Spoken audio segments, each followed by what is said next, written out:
Since 1945, the United Nations Charter created a simple rule for war. Article 2 subclause 4, countries cannot attack other countries. And Article 51, they may only use force in self-defense after an armed attack. But in the real world, many countries have used Article 51 as an excuse to justify war in others, say, were illegal or disputed.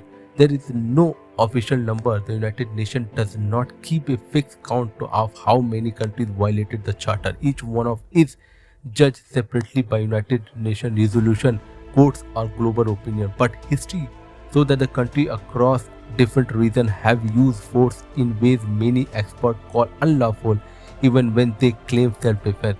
Example widely viewed as a violation of Article 2 subclause 4, Russia-Ukraine 2022 claimed collective self-defense, but there was no attack from Ukraine. The United Nations General Assembly called it aggression. Iraq War 2003 US-led coalition pre-emptive self-defense claim rejected by most lawyers. Iraq was 1990 full-scale invasion contempt worldwide force was later reversed by United Nations authorized coalition. Indonesia, East Timor 1975 military occupation condemned by United Nations. Morocco, Western Sahara 1975 is still disputed and criticized internationally. Turkish Cyprus 1974 claimed protection of Turkish Cyprus but remained illegal contested. In many of these cases, government said they were protecting our security or people, but the world judged the action as aggression, not self-defense. Grey area cases, Kosovo 1995, no UN mandate called illegal but legitimate by some. Iraq War 2003 US-led coalition argued pre-emptive self-defense, but most scholars rejected. Cross-border strike in South Asia and Middle East often justified as self-defense but heavily debated.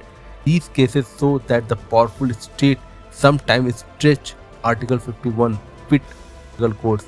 The core rule is still clear. Article 2 subclause 4, no use of force. Article 51, only self-defense after a real armed attack. Anything else normally requires UN Security Council approve. When those conditions are ignored, the action is seen as a violation of international laws. So how many countries went against Article 51? There is no exact number, but history proves that many states, not just on one side of the world, have violated or stretched these rules. And the global debate continues: who is truly defending themselves and who is misusing the law to justify war.